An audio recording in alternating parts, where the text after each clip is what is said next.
নমস্কার বন্ধুরা, আজকে একটা বিশেষ কথা নিয়ে আমি তোমাদের মাঝখানে চলে এলাম। তো মন দিয়ে আর ধৈর্য ধরে আমার কথাটা শুনবে আর নিজেদের মতামত জানাবে।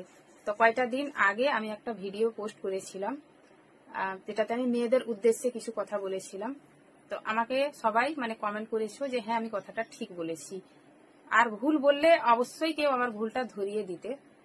তো আমি মেয়েদের উদ্দেশ্যে কথাটা বলেছিলাম যে মেয়েদেরকে বিবাহ করার আগে নিজেদের পায়ে দাঁড়ানো উচিত। তা আমি এটা কোথায় ভুল বলেছি?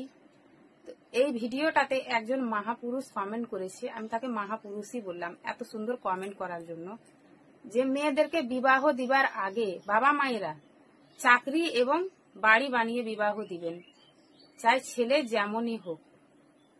আমার বউ নিজ থেকে বাড়ি বানিয়েছে, নিজের পায়ে দাঁড়িয়েছে, আমার প্রয়োজন হয় না। আমি বলি বন্ধুরা, আমার কথাটার সাথে এই কমেন্টটার কোথায় মিল? আমি তো বাবা মাদের উদ্দেশ্যে কথাটা বলিনি যে বাবা মারা চাকরি এবং বাড়ি বানিয়ে মেয়েদের বিবাহ দিবে। যদি চাকরি আর বাড়ি বানিয়ে বিবাহ দিবে, তাহলে বিয়ের পর মেয়েদেরকে বলবে কেন যে তোমাদের নিজের বাড়ি, শ্বশুর বাড়ি?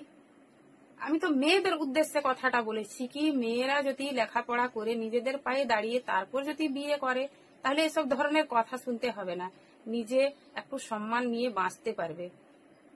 আসলে মেয়েদের নিজের কোনো বাড়ি থাকে না, নিজের যোগ্যতায় যদি থাকে না, তাহলে শ্বশুর বাড়িতেও শুনতে হবে না যেটা তোমার বাবার বাড়ি না, আর বাবার বাড়িতেও শুনতে হবে না যে তোমার নিজের বাড়ি শ্বশুর বাড়ি। আমারও একটা মেয়ে আছে, আমিও তাকে সবসময় একটাই শিক্ষা দিই কি আগে নিজের পায়ে দাঁড়ানো উচিত, তারপর বিয়ে করা উচিত। বিয়ে তো হবেই একদিন। তো আমার যেটুকু অভিজ্ঞতা, আমি যদি নিজের মেয়েকে শিক্ষা দিতে পারি, তাহলে এই কথাটা আমি প্রত্যেকের মাঝে ছড়িয়ে দিতে পারি না? তো যেই কমেন্টটা করেছো তাকে বলছি, এই ভিডিওটা যদি তোমার কাছে গিয়ে থাকে, তাহলে আমার কথাটা শুনে অবশ্যই একটু শিক্ষা নিয়ে নিবে, যে পুনরায় এবার থেকে কারো ভিডিও দেখলে না, আমার বলে না, তার ভিডিওটা দেখে বুঝে তারপর কমেন্ট করবে। কেননা ভিডিওর সঙ্গে তোমার কমেন্টটার মিল হওয়া উচিত। শুধু কমেন্ট করে দিলেই হয় না, এটা কোনো ডান্স ভিডিও না যে কাউকে ভালো লাগতে পারে, কাউকে খারাপ লাগতে পারে। তো সবাই নিজেদের মতামত নিজেদের মতন করে লিখতে পারে, এটা একটা শিক্ষার উদ্দেশ্যে বলা হয়েছে।